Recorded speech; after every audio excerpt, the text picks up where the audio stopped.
Hi friends, welcome back to my channel Arun Academy. Friends, ನಾವು ಈ ವಿಡಿಯೋದಲ್ಲಿ SSC CGSL ಜುಲೈ 3ರ ಅಂದರೆ ಇವತ್ತಿನ ಶಿಫ್ಟ್ 1ನ ಎಕ್ಸಾಮ್ನ ಕ್ವಶನ್ಗಳನ್ನು ಡಿಸ್ಕಸ್ ಮಾಡೋಣ. ನೀವೇನಾದರೂ ಮೊದಲನೇ ಸಲ ನಮ್ಮ ವಿಡಿಯೋನ ನೋಡ್ತಾ ಇದ್ದರೆ ನಮ್ಮ ಚಾನಲ್ನ ಸಬ್ಸ್ಕ್ರೈಬ್ ಮಾಡ್ಕೊಳ್ಳಿ. ಹಾಗೆ ಯಾರ್ಯಾರು ಜುಲೈ 1 ಮತ್ತು ಜುಲೈ 2ನ SSC CGSLನ ಕೀ ಆನ್ಸರ್ಗಳನ್ನು ನೋಡಿಲ್ಲ, ಹೋಗಿ ನೋಡಿ. ಬನ್ನಿ ಕ್ವಶನ್ಗಳನ್ನು ನೋಡೋಣ. ಮೊದಲನೇ ಪ್ರಶ್ನೆ, 42ನೇ ತಿದ್ದುಪಡಿಯಿಂದ ಭಾರತದ ಸಂವಿಧಾನಕ್ಕೆ ಎಷ್ಟು ಮೂಲಭೂತ ಕರ್ತವ್ಯಗಳನ್ನು ಸೇರಿಸಲಾಗಿದೆ? ಇದಕ್ಕೆ ರೈಟ್ ಆನ್ಸರ್ 10. ನೋಡಿ, 1976ರಲ್ಲಿ 42ನೇ ಸಾಂವಿಧಾನಿಕ ತಿದ್ದುಪಡಿ ಮಾಡುವ ಮೂಲಕ ಸರ್ದಾರ್ ಸ್ವರ್ಣ ಸಿಂಗ್ ಸಮಿತಿಯ ಶಿಫಾರಸ್ಸಿನ ಮೇರೆಗೆ ರಷ್ಯಾ ದೇಶದಿಂದ 10 ಮೂಲಭೂತ ಕರ್ತವ್ಯಗಳನ್ನು ಎರವಲು ಪಡೆದು ಭಾಗ 4A ಎಂದು ಹೊಸದಾಗಿ ಭಾಗವನ್ನು ರಚನೆ ಮಾಡಿ ವಿಧಿ 51Aಗೆ ಸೇರಿಸಲಾಯಿತು. ನಂತರ 2002ರಲ್ಲಿ 86ನೇ ಸಾಂವಿಧಾನಿಕ ತಿದ್ದುಪಡಿ ಮಾಡುವ ಮೂಲಕ ಮತ್ತೊಂದು ಮೂಲಭೂತ ಕರ್ತವ್ಯವನ್ನು ಸೇರಿಸಲಾಗುತ್ತೆ. ಈಗ ಒಟ್ಟು ನಮ್ಮ ಭಾರತ ಸಂವಿಧಾನದಲ್ಲಿ 11 ಮೂಲಭೂತ ಕರ್ತವ್ಯಗಳಿವೆ. ಇವೆಲ್ಲ ಪಾಯಿಂಟ್ಗಳನ್ನು ನೆನಪಿಟ್ಕೊಳ್ಳಿ. ನೆಕ್ಸ್ಟ್ ಪ್ರಶ್ನೆ, ಕಾಮನ್ವೆಲ್ತ್ ಕ್ರೀಡಾಕೂಟದಲ್ಲಿ ಕುಸ್ತಿಯಲ್ಲಿ ಭಾರತಕ್ಕೆ ಮೊದಲ ಚಿನ್ನದ ಪದಕವನ್ನು ಗೆದ್ದವರು ಯಾರು? ಇದಕ್ಕೆ ರೈಟ್ ಆನ್ಸರ್ ಗೀತಾ ಫೋಗಟ್. ಈ ಗೀತಾ ಫೋಗಟ್ ರವರು 2010ರಲ್ಲಿ ಕುಸ್ತಿಯಲ್ಲಿ ಭಾರತಕ್ಕೆ ಚಿನ್ನದ ಪದಕವನ್ನು ಗೆಲ್ತಾರೆ. ಈ ಸಂದರ್ಭದಲ್ಲಿ ಈ ಕಾಮನ್ವೆಲ್ತ್ ಕ್ರೀಡಾಕೂಟ ಕೂಡ ನಮ್ಮ ಭಾರತದಲ್ಲಿ ಆಯೋಜಿಸಲಾಗಿತ್ತು. ಹಾಗೆ ಇಲ್ಲಿ ಕಾಮನ್ವೆಲ್ತ್ ಕ್ರೀಡಾಕೂಟದಲ್ಲಿ ಚಿನ್ನದ ಪದಕವನ್ನು ಗೆದ್ದ ಮೊದಲ ಭಾರತೀಯ ಮಹಿಳೆ ಯಾರು ಅಂತ ಕೇಳಿದಾಗ ರೂಪಾ ಉನ್ನಿಕೃಷ್ಣನ್. ಹಾಗೆ ಕಾಮನ್ವೆಲ್ತ್ ಕ್ರೀಡಾಕೂಟದಲ್ಲಿ ಮೊದಲು ಚಿನ್ನದ ಪದಕ ಗೆದ್ದ ಭಾರತೀಯರು ಯಾರು ಅಂತ ಕೇಳಿದಾಗ ಅದಕ್ಕೆ ರೈಟ್ ಆನ್ಸರ್ ಮಿಲ್ಖಾ ಸಿಂಗ್. ಇವುಗಳ ಮೇಲೆ ಮುಂದೆ ಕ್ವಶನ್ ಕೇಳಲಾಗುತ್ತೆ, ನೆನ್ಪಿಟ್ಕೊಳ್ಳಿ. ನೆಕ್ಸ್ಟ್ ಪ್ರಶ್ನೆ, ಜಮ್ಮು ಮತ್ತು ಕಾಶ್ಮೀರದಲ್ಲಿ ಮದುವೆ ಆಚರಣೆಗಳಲ್ಲಿ ಯಾವ ಜಾನಪದ ಗೀತೆಯನ್ನು ಹಾಡಲಾಗುತ್ತದೆ? ಇದಕ್ಕೆ ರೈಟ್ ಆನ್ಸರ್ ವಾನ್ಮೂನ್. ನೆಕ್ಸ್ಟ್ ಪ್ರಶ್ನೆ, ಗದರ್ ಪಾರ್ಟಿ ಯಾವಾಗ ಮತ್ತು ಎಲ್ಲಿ ಸ್ಥಾಪಿಸಲಾಯಿತು? ನೋಡಿ, ಗದರ್ ಪಾರ್ಟಿಯನ್ನು ಅಧಿಕೃತವಾಗಿ 15 ಜುಲೈ 1913ರಂದು ಯುನೈಟೆಡ್ ಸ್ಟೇಟ್ನ ಒರೆಗಾನ ಆಕ್ಟೋರಿಯಾದಲ್ಲಿ ನಡೆದ ಸಭೆಯಲ್ಲಿ ಇದನ್ನು ಸ್ಥಾಪಿಸಲಾಗುತ್ತೆ. ಇದನ್ನು ಸ್ಥಾಪಿಸಿದವರು ಸೋಹನ್ ಸಿಂಗ್ ಭಗ್ನಾ ಮತ್ತು ಲಾಲ್ ಹರದಯಾಳ್. ನೆಕ್ಸ್ಟ್ ಪ್ರಶ್ನೆ, ಸಜ್ದಾ ಮತ್ತು ಪೈಬೋಸ್ ಬಲ್ಬನ್ನು ಯಾವ ಧರ್ಮದ ಪರಿಕಲ್ಪನೆಯಾಗಿದೆ? ಇದಕ್ಕೆ ರೈಟ್ ಆನ್ಸರ್ ಪರ್ಷಿಯನ್ ಧರ್ಮ. ನೋಡಿ, ಫಿಯಾಜುದ್ದೀನ್ ಬಲ್ಬನ್ ದೆಹಲಿಯ ಮಾಮುಲ್ಕ್ ವಂಶದ 9ನೇ ಸುಲ್ತಾನ. ಇಲ್ಲಿ ಸಿಜ್ದಾ ಎನ್ನುವುದು ಗೌರವ ಸಂಕೇತವಾಗಿ ಹಣೆಯಿಂದ ನೆಲವನ್ನು ಸ್ಪರ್ಶಿಸುವುದು ಮತ್ತು ಪೈಬೋಸ್ ಎಂದರೆ ರಾಜನ ಪಾದಗಳಿಗೆ ಮುತ್ತಿಡುವ ಪ್ರಕ್ರಿಯೆಯಾಗಿದೆ. ನೆಕ್ಸ್ಟ್ ಪ್ರಶ್ನೆ, ಪಂಚವಾರ್ಷಿಕ ಯೋಜನೆಗೆ ಹೇಳಿಕೆ ಆಧಾರಿತ. 1ನೇ ಪಂಚವಾರ್ಷಿಕ ಯೋಜನೆ ಗುರಿ.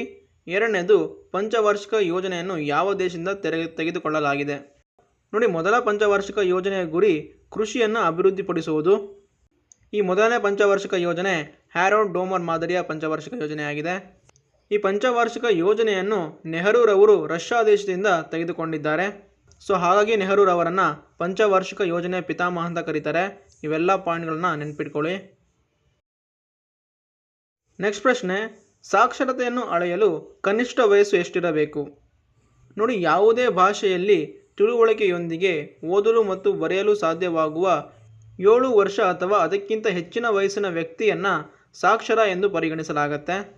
ಸೊ ಇಲ್ಲಿ ರೈಟ್ ಆನ್ಸರ್ 7 ವರ್ಷ ಅಥವಾ ಅದಕ್ಕಿಂತ ಹೆಚ್ಚು.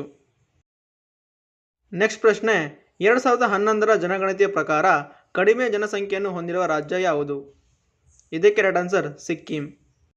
ಅದೇ ಫ್ರೆಂಡ್ಸ್, ಒಂದು ವೇಳೆ 2011ರ ಜನಗಣತಿ ಪ್ರಕಾರ ಕಡಿಮೆ ಜನಸಂಖ್ಯೆ ಹೊಂದಿರುವ ಕೇಂದ್ರಾಡಳಿತ ಪ್ರದೇಶ ಯಾವುದು ಅಂತ ಕೇಳಿದಾಗ ಅದಕ್ಕೆ ರೈಟ್ ಆನ್ಸರ್ ಲಕ್ಷದ್ವೀಪ. ನೋಡಿ, SSC ಎಕ್ಸಾಮ್ಗಳಿಗೆ 2011ರ ಜನಗಣತಿ ತುಂಬಾ ಇಂಪಾರ್ಟೆಂಟ್ ಆಗಿರುವಂಥದ್ದು. ಎಲ್ಲ ಶಿಫ್ಟ್ಗಳಲ್ಲೂ ಇದರ ಮೇಲೆ ಕ್ವಶನ್ ಇದ್ದೇ ಇರುತ್ತೆ. ಸೊ ಇವುಗಳನ್ನು ನೋಡ್ಕೊಳ್ಳಿ. ನೆಕ್ಸ್ಟ್ ಪ್ರಶ್ನೆ, ಗೋಲ್ಡನ್ ಗ್ರ್ಯಾಂಡ್ ಪಿಕ್ 2023 ಎಲ್ಲಿ ನಡೆಯಿತು? ಇದಕ್ಕೆ ರೈಟ್ ಆನ್ಸರ್ ಜಪಾನಿನ ಯೋಕೋಹಾಮಾ. ನೋಡಿ, ಗೋಲ್ಡನ್ ಗ್ರ್ಯಾಂಡ್ ಪಿಕ್ಸ್ 2023ರಲ್ಲಿ ಅಥ್ಲೆಟಿಕ್ಸ್ನಲ್ಲಿ ನಮ್ಮ ಭಾರತದ ಅಥ್ಲೀಟ್ ಆದ ಶೈಲಿ ಸಿಂಗ್ ಮಹಿಳೆಯರ ಲಾಂಗ್ ಜಂಪ್ನಲ್ಲಿ ಕಂಚಿನ ಪದಕವನ್ನು ಗೆದ್ದಿದ್ದಾರೆ. ನೆಕ್ಸ್ಟ್ ಪ್ರಶ್ನೆ, ಹಳೆಯ ಮೆಕ್ಕಲು ಮಣ್ಣು ಎಂದು ಡ್ಯಾಶ್ ಕರೆಯಲಾಗುತ್ತದೆ? ಇದಕ್ಕೆ ರೈಟ್ ಆನ್ಸರ್ ಬಂಗಾರ್. ನೋಡಿ, ಬಂಗಾರ್ ಮಣ್ಣು ಪರ್ವತ ಪ್ರದೇಶಗಳಲ್ಲಿ ಹೆಚ್ಚಾಗಿ ಕಂಡುಬರ್ತವೆ. ಈ ಬಂಗಾರ್ ಮಣ್ಣಿನಲ್ಲಿ ಗೆಂಡಾಮೃಗ, ಹೆಪೋಪೊಟಾಮಸ್, ಆನೆ ಮುಂತಾದ ಪ್ರಾಣಿಗಳ ಪಳೆಯುಳಿಕೆಗಳನ್ನು ಕಂಡುಬರ್ತವೆ. ನೆಕ್ಸ್ಟ್ ಪ್ರಶ್ನೆ, ಕೆಳ ನ್ಯಾಯಾಲಯ ಅಥವಾ ನ್ಯಾಯಾಧೀಕರಣಕ್ಕೆ ಉನ್ನತ ಅಧಿಕಾರದಿಂದ ನೀಡಲಾಗುವ ರಿಟ್ ಯಾವುದು? ಇದಕ್ಕೆ ರೈಟ್ ಆನ್ಸರ್ ಸರ್ಶಿಯೋರರಿ. ನೋಡಿ, ನಮ್ಮ ಭಾರತದ ಸಂವಿಧಾನದಲ್ಲಿ ಒಟ್ಟು 5 ರಿಟ್ಗಳಿವೆ. ಈ ರಿಟ್ಗಳನ್ನು ಸುಪ್ರೀಂ ಕೋರ್ಟ್ 32ನೇ ವಿಧಿ ಪ್ರಕಾರ ಹೊರಡಿಸ್ಬೋದು ಮತ್ತು ಹೈಕೋರ್ಟ್ 226ನೇ ವಿಧಿಯಡಿಯಲ್ಲಿ ರಿಟ್ಗಳನ್ನು ಹೊರಡಿಸ್ಬೋದು. ನೆಕ್ಸ್ಟ್ ಪ್ರಶ್ನೆ, ಯಾವ ನಿರುದ್ಯೋಗ ಕಾರ್ಯಕ್ರಮವನ್ನು ಸರ್ಕಾರವು 30 ಜೂನ್ 2024ರವರೆಗೆ ವಿಸ್ತರಿಸಿದೆ? ಇದಕ್ಕೆ ರೈಟ್ ಆನ್ಸರ್ ಅಟಲ್ ಬಿಮಿತ್ ವ್ಯಕ್ತಿ ಕಲ್ಯಾಣ್ ಯೋಜನೆ. ಈ ಯೋಜನೆಯನ್ನು 1/7/2018ರಿಂದ 2 ವರ್ಷಗಳ ಅವಧಿಗೆ ಪ್ರಾಯೋಗಿಕ ಆಧಾರದ ಮೇಲೆ ಪ್ರಾರಂಭಿಸಲಾಗಿದೆ. ಈಗ ಈ ಯೋಜನೆಯನ್ನು 30 ಜೂನ್ 2024ರವರೆಗೆ ವಿಸ್ತರಿಸಲಾಗಿದೆ. ಈ ಯೋಜನೆ ಅಡಿಯಲ್ಲಿ ನಿರುದ್ಯೋಗ ಪರಿಹಾರ ದರವನ್ನು ಹಿಂದಿನ ವೇತನದ 25%ರಿಂದ 50%ಕ್ಕೆ ಹೆಚ್ಚಿಸಲು ಮತ್ತು ಅರ್ಹತಾ ಷರತ್ತುಗಳನ್ನು ಸಡಿಲಿಸಲು ನಿರ್ಧರಿಸಲಾಗಿದೆ. ನೆಕ್ಸ್ಟ್ ಪ್ರಶ್ನೆ, ಆರೋಗ್ಯ ರಕ್ಷಣೆ ಹಕ್ಕು ಕಾಯ್ದೆಯನ್ನು ಅಂಗೀಕರಿಸಿದ ಭಾರತದ ಮೊದಲ ರಾಜ್ಯ ಯಾವುದು? ಇದಕ್ಕೆ ರೈಟ್ ಆನ್ಸರ್ ರಾಜಸ್ಥಾನ. ನೋಡಿ, ಇದನ್ನು ರಾಜಸ್ಥಾನವು 2002ರಲ್ಲಿ ಅಂಗೀಕರಿಸುತ್ತೆ. ನೆಕ್ಸ್ಟ್ ಪ್ರಶ್ನೆ, ಪೋಷಾ ಕಾಯ್ದೆಯನ್ನು ಯಾವಾಗ ಜಾರಿಗೊಳಿಸಲಾಯಿತು? ನೋಡಿ, ಪೋಷಾ ಕಾಯ್ದೆಯನ್ನು 2013ರಲ್ಲಿ ಜಾರಿಗೊಳಿಸಲಾಗುತ್ತೆ. ಸೊ ಇದಕ್ಕೆ ಸರಿಯಾದ ಉತ್ತರ 2013. ಇದನ್ನು ಯಾಕೆ ಜಾರಿ ತರ್ತಾರೆ ಅಂದರೆ, ಕಾರ್ಯಸ್ಥಳದಲ್ಲಿ ಮಹಿಳೆಯರು ಎದುರಿಸುತ್ತಿರುವ ಲೈಂಗಿಕ ಕಿರುಕುಳದ ಸಮಸ್ಯೆಯನ್ನು ಪರಿಹರಿಸಲು ಈ ಕಾಯ್ದೆಯನ್ನು ಜಾರಿ ತರಲಾಗುತ್ತೆ. ಸೊ ಇದನ್ನು ನೋಡ್ಕೊಳ್ಳಿ. ನೆಕ್ಸ್ಟ್ ಪ್ರಶ್ನೆ, ಯಕ್ಷಗಾನ ಜಾನಪದ ನೃತ್ಯವು ಭಾರತದ ಯಾವ ರಾಜ್ಯಕ್ಕೆ ಸಂಬಂಧಿಸಿದೆ?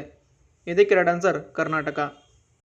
ನೋಡಿ, ನಮ್ಮ ಕರ್ನಾಟಕದಲ್ಲಿ ಯಕ್ಷಗಾನ, ಭೂತಾರಾಧನೆ ಮತ್ತು ಡೊಳ್ಳು ಕುಣಿತಗಳು ಜಾನಪದ ನೃತ್ಯ ಎಂದು ಪರಿಗಣಿಸಲಾಗುತ್ತೆ. ಮುಂದಿನ ಎಕ್ಸಾಮ್ಗಳಲ್ಲಿ ಇದರ ಬಗ್ಗೆ ಕೇಳ್ತಾರೆ, ನೆನ್ಪಿಟ್ಕೊಳ್ಳಿ. ನೆಕ್ಸ್ಟ್ ಪ್ರಶ್ನೆ, ನವರೋಜ್ ಹಬ್ಬವು ಯಾವುದಕ್ಕೆ ಸಂಬಂಧಿಸಿದೆ? ಇದಕ್ಕೆ ರೈಟ್ ಆನ್ಸರ್ ಪಾರ್ಸಿ ಹೊಸ ವರ್ಷ. ನೋಡಿ, ಪಾರ್ಸಿಯನ್ನರು ಇರಾನ್ ಕ್ಯಾಲೆಂಡರಿನ ಆರಂಭವನ್ನು ಗುರುತಿಸಲು ನವರೋಜ್ ಹಬ್ಬವನ್ನು ಆಚರಣೆ ಮಾಡ್ತಾರೆ. ಮುಂದಿನ ಎಕ್ಸಾಮ್ನಲ್ಲಿ ಇದರ ಬಗ್ಗೆ ಕೇಳ್ತಾರೆ, ನೆನ್ಪಿಟ್ಕೊಳ್ಳಿ. ನೆಕ್ಸ್ಟ್ ಪ್ರಶ್ನೆ, ಕೆಳಗಿನವುಗಳಲ್ಲಿ ಯಾವುದು ಆಂಧ್ರ ಪ್ರದೇಶದ ಶಾಸ್ತ್ರೀಯ ನೃತ್ಯವಾಗಿದೆ? ಇದಕ್ಕೆ ರೈಟ್ ಆನ್ಸರ್ ಕುಚಿಪುಡಿ.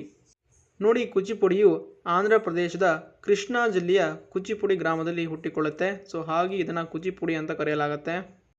ನೋಡಿ, ಎಕ್ಸಾಮ್ಗಳಲ್ಲಿ ಶಾಸ್ತ್ರೀಯ ನೃತ್ಯಕ್ಕೆ ಸಂಬಂಧಿಸಿದ ತುಂಬ ಕ್ವಶನ್ಗಳನ್ನು ಕೇಳ್ತಾರೆ. ಸೊ ಶಾಸ್ತ್ರೀಯ ನೃತ್ಯಗಳ ಬಗ್ಗೆ ನೋಡ್ಕೊಳ್ಳಿ. ನೆಕ್ಸ್ಟ್ ಪ್ರಶ್ನೆ, ಬ್ಯಾಡ್ಮಿಂಟನ್ನಲ್ಲಿ ಎಷ್ಟು ಸೆಟ್ಗಳಿವೆ? ಇದಕ್ಕೆ ರೈಟ್ ಆನ್ಸರ್ 3. ನೋಡಿ, ಎಲ್ಲ ಸಿಂಗಲ್ಸ್ ಮತ್ತು ಡಬಲ್ಸ್ ಪಂದ್ಯಗಳು 3 ಪಂದ್ಯಗಳನ್ನು ಒಳಗೊಂಡಿರುತ್ತೆ, ಅಂದರೆ 3 ಸೆಟ್ಗಳನ್ನು ಒಳಗೊಂಡಿರುತ್ತೆ. ಪ್ರತಿ ಸೆಟ್ನಲ್ಲಿ 21 ಅಂಕವನ್ನು ಗಳಿಸಿದ ಮೊದಲ ಆಟಗಾರ ವಿಜೇತನಾಗ್ತಾನೆ. ಈ ರೀತಿಯಲ್ಲಿ 3 ಸೆಟ್ಗಳಿರುತ್ತೆ. ಈ 3 ಸೆಟ್ನಲ್ಲಿ ಸತತವಾಗಿ 2 ಸೆಟ್ಗಳನ್ನು ಗೆದ್ದ ಆಟಗಾರ 3ನೇ ಪಂದ್ಯ ಆಡೋ ಅವಶ್ಯಕತೆ ಇರೋದಿಲ್ಲ, ಅವನೇ ವಿನ್ ಅಂತ ಘೋಷಿಸಲಾಗುತ್ತೆ. ಈ 3ನೇ ತಾರೀಕು ಶಿಫ್ಟ್ 1ನ ಕ್ವಶನ್ಗಳು ನನಗೆ ಇಷ್ಟೇ ಸಿಕ್ಕಿರೋಂಥ ಎಲ್ಲ ಕ್ವಶನ್ಗಳಿಗೆ ಸರಿಯಾದ ಉತ್ತರನ ಹೇಳಿದ್ದೀನಿ. ನೆಕ್ಸ್ಟ್ ವಿಡಿಯೋದಲ್ಲಿ ಶಿಫ್ಟ್ 2ನ ಬಗ್ಗೆ ಡಿಸ್ಕಸ್ ಮಾಡೋಣ. ಈ ವಿಡಿಯೋ ನಿಮಗೆ ಇಷ್ಟ ಆಗಿದ್ರೆ ಲೈಕ್, ಶೇರ್, ಸಬ್ಸ್ಕ್ರೈಬ್ ಮಾಡಿ. Thank you.